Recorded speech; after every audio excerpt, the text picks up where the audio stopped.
ogenda kubeera ku lunaku olwokutaano naye nga abazze bagoberera okulonda kuno nga bwe kutambula embiranye okusinga eri wakati w'ekibiina kijeema aba Asumani basalirwa nga bonno abawagizi be bakulemberwamu omubaka wa Kyaddondo East Robert Kyagulanyi Ssentamu oba Bobi Wine ate nga n'aba FDC nga bakulemberwamu Itadi Kandekita Kizza Besigye kossa aba NRM nga lunaku olw'enkya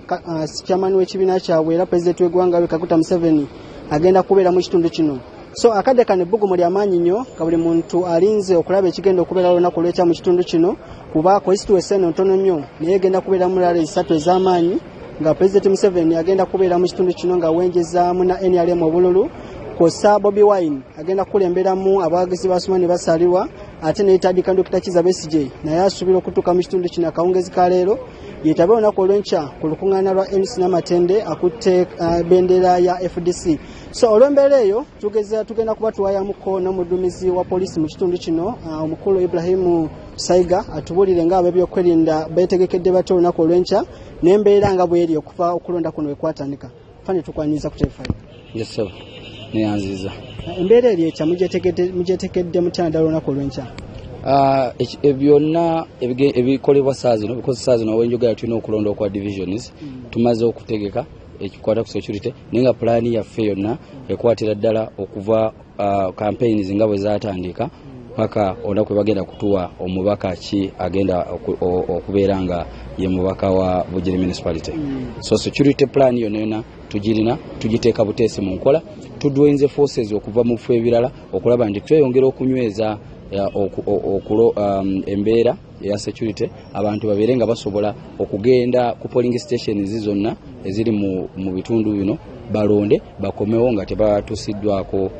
buzibu bwonna. Era polling station tulina 28 zonna tugenda zisechwalinga nga bwe kisooka because semateeka atuwafu obuvunaanyizibwa okulaba nti tuteekawo embeera ekkiriza buli munnayuganda okulonda. Afane okusinziira ku kyekya abantu batunulidde bujiri ekigenda okubeera bbugumu erigenda okubeeramu mulyetegekedde muteera abantu oyinza kubagayidinga otya ku ngeri gye bayinza okweyisaamu olunaku olw'enkya? Okusookera ddala security etandika n'omuntu. Ffe nga poliisi nga tetunaaba kintu kyonna kye tukola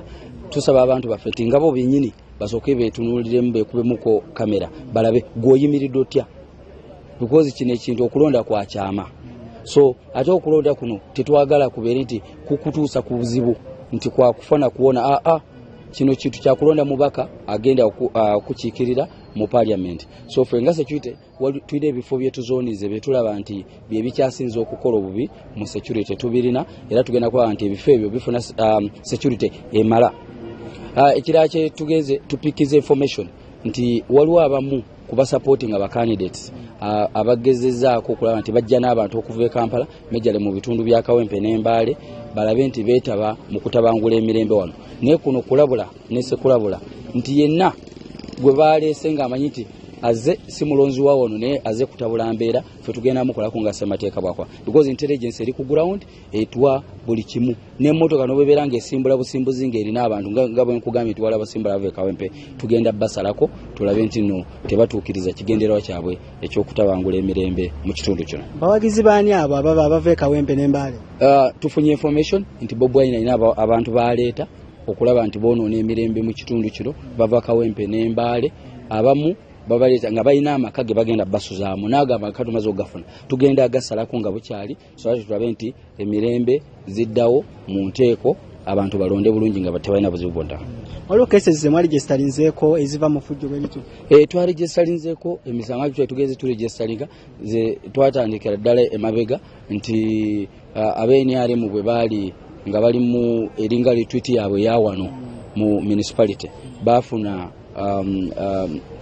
ataka kanjitete ataka okubeera abavubuka bebaali tebategeera saawa ezo naye twafega poliisi twatuukawo mangu ne tubakwata era wenjogerera mukaaga bali mabega wa mitalimbwa mu prison gyo twabatutte mu kooti ne babarimandinga ne gyo nayo twafunyeemu ekyekangu kino era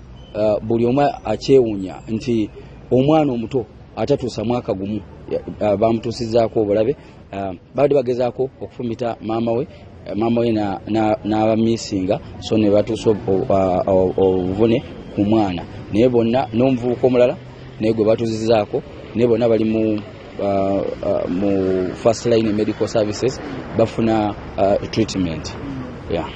kale oyo yafande Ibrahim Saiga nga yatwala polisi mu kitundu kino ng'agezaako okutuwa ku mbeera nga bw'emidde mu kitundu kino wabula naffe tugezaako okukubiriza nti omulonzi w'omu kitundu kino banaawajja mu kitundu kino kibira kya buvunaanyizibwa n'ogoberera amateeka agafuga ebyokulonda lusobola okubeera ng'okulonda kuggwa kuba okulonda yekuggwa ate bujiri asigalawo naawe osigalawo ng'omuntu ate n'oli awangudde oba awanguddwa naye asigalawo ng'atambula n'obulamu bwe okutwala ensonga mu maaso so ebigenda maaso wena tugenda kuba tubikutuusako mawulire gaffe gambuuze n'agesigika ne pulogulaamu zaffe ez'enjawulo so Faida n'akayiza bwetyo embeera bwekyali ebugiri wano kakuleka tweyongereyo n'abantu n'amawulire gy'otobadde okuleka ng'olinayo ekirala kye wandyagadde okumanya